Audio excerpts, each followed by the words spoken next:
Anybody else? Yes. In regards to self-publishing and editing, I've been working on my book for 4 years. I have rewritten it. I'm on the 4th rewrite. Good. It's making me nuts. Yep. And I'm trying to do the formatting when I'm not actually writing and being creative. I'm trying to format. So I'm starting from the beginning. I'm doing it in Word, working my way through. And I intend to self-publish because I feel it's going to be faster and easier. However, I'm wondering how much editing are they going to do for me? I mean, I know I have to have it in the proper format before I actually submit it. At least close to almost perfect, exactly the way I want it to be printed, I believe. I have been talking with Author House, iUniverse, Oh, good. a couple of different ones. Good. But I'm wondering if you know, or if you know, how much actual editing I'm going to get, or how much help am I going to get with that? And should I mean, every time I go back to the beginning, I start changing things. Yeah. And I mean, I'm not changing the basic story, but words, sentences, you know, it's constant. I have to stop. Yes, yes you do. Yeah, I'm just wondering if I get it in the proper format and I submit it, is there going to be enough editing there? That's a great question, and I can certainly empathize with that aspect because I definitely went through a lot of rewrites before I submitted it to my editor, and then she had her own rewrites, and so it's definitely a process, and to have an outside editor is a huge benefit, and anyone, even if they're self-publishing, should hire an editor. Now, most self-publishers will have that opportunity for you, but again, you have to pay for that service. So the editorial service is available to you through self-publishing. You just have to be prepared to pay for it.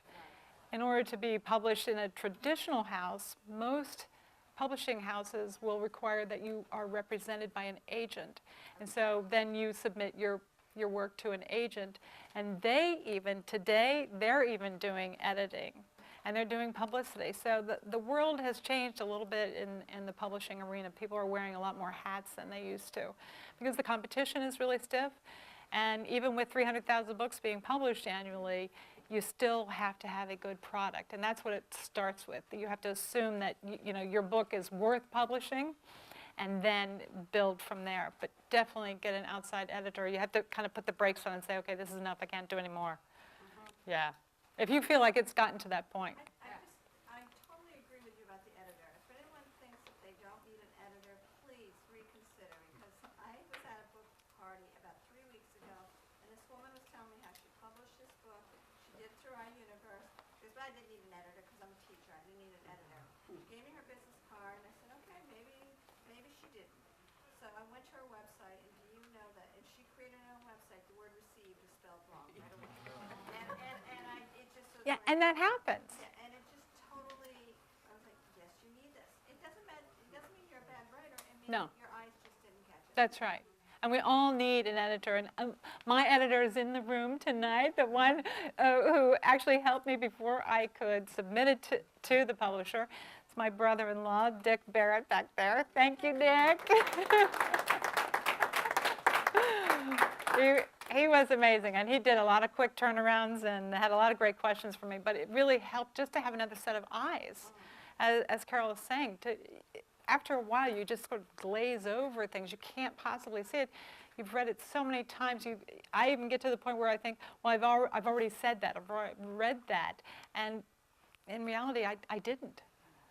So yeah, definitely you must have an editor. And actually, Carol also does editing, so you might be interested in talking with her.